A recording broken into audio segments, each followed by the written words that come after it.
an entire all of the books on our physical TBR video. We were gonna sit down and do the same video today. However, when we actually counted all the books we had, we realized we didn't want to do that to y'all. We didn't want to do that to ourselves. We didn't want to do that to y'all. So today we have all of the books on our shared TBR. It's kind of crazy that they're here in front of us because this just means we have so many books that we both own and we haven't read. And it's ridiculous. It's not okay. It's a problem at this point. We used to buddy read a book at least once a month, and we're definitely gonna have to bring that back because there's just an abundance of books we both need to read. We had enough books to organize by genre. We're gonna start with this little fantasy-esque stack we have here. First up, we have Circe by Madeline Miller. We both really loved The Song of Achilles by Madeline Miller, so why we haven't started this book yet, I have no idea. We know this is another Greek mythology retelling, and we really liked her writing in The Song of Achilles, so there's no reason we wouldn't like this one. We just need to get to it this year. Yeah. Up next, we have The Atlas 6 by Olivia Blake. We are truly the last people to read this. I believe this became a trilogy. If not, she already definitely has a sequel, so we kind of need to get on it already. I think my copy is somewhere in our TBR cart over there, wrapped up, because I cannot find it. This will kind of be our first true dark academia book. We know it's about a secret society, and it sounds very interesting. We've heard good things about it, and with the sequel, so hopefully we read it. I'm gonna have to. We're gonna read this one this year when I pick it. Another one that everyone's pretty much read already and has said really good things about is Legendborn by Tracy Dion. Just like the Atlas 6, this is another secret society. There's this big mystery going on, and it says Bree has to decide how far she'll go for the truth and whether she should use her magic to take the society down or join the fight. Another great one. Honestly, looking at this whole stack is kind of ridiculous because these are all so popular, so well known, so talked about. But I almost think them being so popular is why we're intimidated and we don't want to read them. We don't want to be disappointed. Exactly. Following that, we have another very, very popular one. Everyone has actually recently been reading it. And it is A Court of Silver Flames by Sarah J. Maas. We absolutely loved the ACOTAR series. This is book 1 in the spin-off series following Nesta. We've been saying it feels like for years now, but we both are interested because, as you guys know, up to this point, we don't love Nesta's character. We haven't read a lot about her yet. I know this one's gonna be good. I heard it's really spicy too. I think it's just the size for me that intimidates me. It's always. I know Sarah J. Maas just signed another contract for more books in the spin-off series, so I'm ready for a book of Az. Another author that we know we already both like, so it's just a matter of time until we have to pick this one up. The next one we have is The Night Circus by Erin Morgenstern. We know this is a lot of people's favorite book. We've heard so many times that it does kind of read a little bit slow, but then everything starts piecing together towards the end, and then you love it, and then you want to read it again. So we are hoping that's the case for us. This one has such an interesting concept too because it's about a magical circus that only appears at night. I'm hoping it gives me Howl's Moving Castle vibes, if you've seen that movie. This one is giving a cozy fantasy fall book, so maybe in October we'll buddy read this one. Maybe. Up next, we have the book that we got at our very first book signing, and it is Book of Night by Holly Black. This one I think has sentimental value just because it was our first ever author signing. I don't know why neither of us have picked it up yet, but I think it is because we've heard mixed reviews. This one was fun because it was Holly Black's debut adult fantasy. She did read a little excerpt of this during the author signing, and I know it is about shadow magic, which I do love, so hopefully we really like it. I wanted to read the Folk of the Air series first and then read this, but after I read the Folk of the Air series, I just wasn't impressed enough to start this one. Even though we didn't love Quill Prince, that was a YA fantasy. So maybe in this debut adult one, it's really good.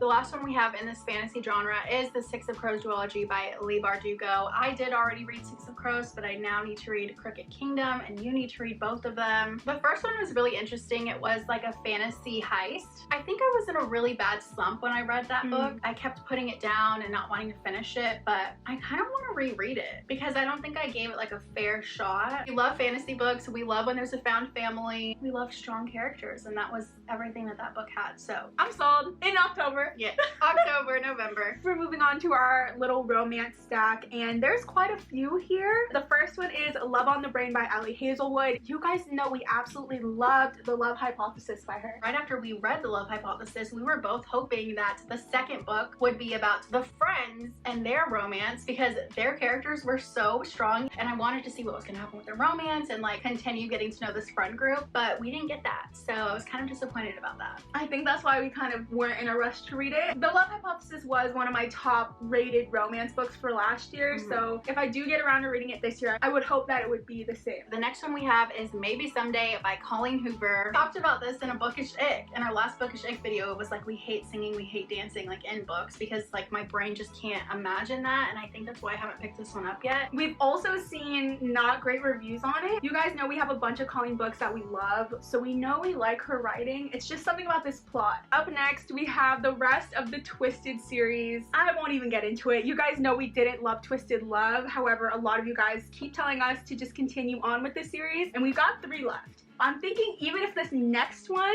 doesn't end up fantastic, I've heard Twisted Hate and Twisted Games are the best. Anna Huang has a lot of romance books too. If we like this one, she's got a bunch of others that we can read. The next one we have is Indigo Ridge by Devaney Perry. I love romance books that have a mystery thriller subplot, so I'm very excited for this one. And we know the other books in the series are about the other brothers in the family. So we're gonna read this one this month, and hopefully we like it and continue on with the series. The next one we both had for a while is The Wedding Date by Jasmine Guillory. And this just sounds like a really cute rom-com. I'm so upset I keep not reading this during Valentine's Day. It just gives me those vibes. We know it's fake dating. I believe this couple meet in an elevator and the guy needs a date to a wedding, so he invites her to go. Something about that's just so cute. We love the fake dating trope. I think this would be a really fun read. We just haven't read it yet. I've said it so many times. We have to finish the Addicted / Calloway Sisters series. We only have 3 left. I know. We've read 7 and we only have 3 left. It needs to be done this year. I mean, we love these characters, we love this world. Seriously, I think it's just the size. And I also, like, I don't want to say bye to them. It's gonna be really sad. This one I already know I'm gonna cry. I don't want to do that to myself yet. Next we have our mystery thriller stack, and up on the top we have Gone Girl by Gillian Flynn. This one pretty much feels like a classic in this genre just because it's so popular. We know the movie adaptation's popular too. This one is about a couple and the wife goes missing. Everyone accuses the husband and he swears he didn't do it. Another book that we have to read before we watch the adaptation. I do have Sharp Objects by this author as well, and I've heard they're both fantastic. The next one we both have that we just kind of recently got was Hidden Pictures by Jason Rekulak. It says, Teddy's artwork becomes more sinister and his stick figures evolve into more complex lifelike sketches well beyond the ability of any 5-year-old. The babysitter begins to suspect that these are glimpses of an unsolved murder from long ago. This will be a good horror book for us to read in October. Far, far away from now. The next one we both have is A History of Wild Places by Shay Earnshaw. We're following a man named Travis, and he has an unusual talent for locating missing people. He's hired to find Maggie St. James, and while he's working the case, he disappears just like Maggie did. Years later, a man named Theo finds Travis's abandoned truck beyond a border of a community that they're not allowed to be in, and he starts unraveling the mystery of what happened to Travis. I have heard this is more of an underrated book, and it's just really good and not talked about enough, so that's what I'm hoping. Now that we both have it though, I feel like you'll pressure me to read it. Will I? I hope so. The next fun little mystery thriller we have is The Newcomer by Mary-Kate Andrews. So this one's about Letty, and her sister did just get murdered, and Letty suspects that it is the ex-husband. So she ends up taking her niece and running away. She ends up at this surf motel, and I think she's gonna fall in love with somebody there, and he is a local police detective. So he's gonna help her uncover everything that's happened. The next one we have is one that we both had for a while, like most of these, but with recent events, we're not so sure when we will be picking this one up because it is Reckless Girls by Rachel Hawkins. Amanda just recently read The Wife Upstairs by Rachel Hawkins, and wasn't for her. So much so that I really don't think that one would be for me. I'm so lenient with mystery thrillers, and you are not. No. So I know for sure you would like probably DNF that. The only thing that does snag my attention is that I plan to read And Then There Were None by Agatha Christie this month, and this book is lightly inspired by that one, so I might have to read it just to see the similarities. This one was the one about an island, 6 visitors, and countless secrets. I believe one person goes missing and then another one turns up dead. So the remaining people there are trying to figure out like what lies are going on, who's doing this. I don't know if me reading though Agatha Christie first would be doing this one any good, but we'll see. Hopefully I like that one way more than The Wife Upstairs. The last mystery thriller book we both have is Apples Never Fall by Leanne Morardi. If your mother was missing, would you tell the police? Yes. Even if the most obvious suspect was your father, this is the dilemma facing the 4 Delaney siblings. I remember half of the siblings think the dad has something to do with it, and the other half is like, no way, my dad would never do something. So we gotta figure out who's right and who's wrong. It sounds good. It does sound very good. I'm sure we'll both really like this one. Honestly, this one might be higher up on my little TBR list because I do like this. I'm interested to see what we think. Our last stack is a bit of a miscellaneous stack, and one you guys have been dying for us to read is The Book Thief. This one, huge. It is 1939 in Nazi Germany. The country is holding its breath. Death has never been busier and will become busier still. That's just like such a heavy topic already, but I've heard it's just a beautiful story. You do like historical fictions though, so I feel like you would probably read it before me. Yeah, I kind of forgot about this book because it's just been tucked away, but I did like The Nightingale, which was a historical fiction and very emotional and sad. It does say brilliant and hugely ambitious. This is the kind of book that could be life-changing, and that is definitely how I think it would be. I'm just not ready for it. The next one we both have is The Martian by Andy Weir. We both just read Project Hail Mary by Andy Weir. We really liked it. I know a lot of people who didn't like Project Hail Mary were saying their problem was that it was very similar to this book and they liked this one even more. So I'm kind of scared to see if I can understand why they feel that way. It says there's a mission to Mars, a freak accident, one man struggle to survive.